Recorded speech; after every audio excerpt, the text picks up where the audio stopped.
Okay, since it's nearby, I just figured I would run over to this place on Everett and just give you a feel for the neighborhood. So this is basically across the street. There's a bunch of infill, these little skinny houses.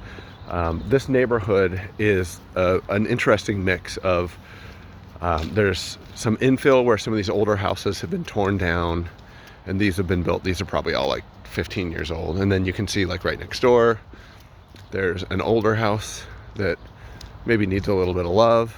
And then these are just a few years old right here. Somebody tore down an older house and put two little skinny houses on here. And then, yeah, I mean, just looking further down, these next couple are older houses that are a little bit better kept. So this direction is looking west, and then directly across the street, we've got a mix of like, there's probably a 1970s house. This one's probably 1940s. And then this one's probably 1970s. And then this is the place right here that is on the market.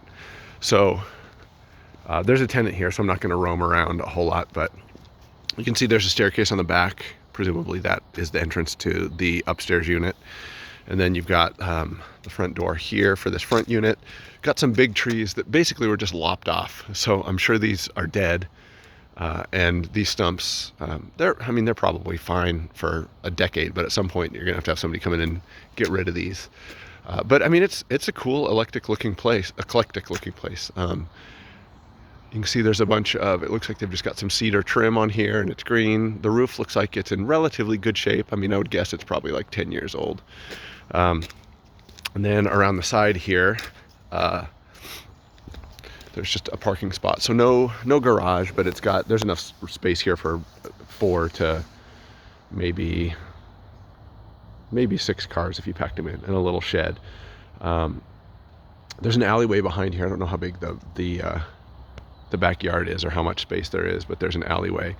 And then just so that you have an idea, I don't remember what street it's on, but there's on the corner of one of these streets within a couple blocks, there's a little brewery, which is cool. And then we're just a block away from Fairview, which is a very busy road. But it's pretty quiet right here. But within walking distance of here, there's a bunch of like bars and coffee shops and restaurants. I wouldn't necessarily say that Fairview is a pedestrian friendly street, but you could very easily walk on some of these back roads here and get to some of those places pretty easily. There's a really popular pizza place called Flying Pie that's just behind us here. And then I just want to come down this other way and show you looking north here on Liberty.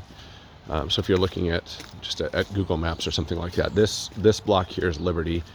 And then if we come over here and look north, you'll see on the map about 4, maybe 5 blocks away, there's a street called Northview. And almost across Liberty from Northview, there's a big park called Winstead Park. And yeah, just down that way, there's a big park called Winstead, and it's a great park. We live on the other side of Winstead, and so we take our kids there all the time. But this direction north, it's really pedestrian friendly. There's sidewalks everywhere, and there's a couple of parks tucked in. But you can see, I mean, there's some cool older houses in this neighborhood. But to be honest too, there are not terribly close to where this place is, but there are a couple like older trailer parks tucked in here that are in desperate need of love also. So I mean, the neighborhood's really all over the place, but I think it's a relatively good spot. So there's a feel for the area.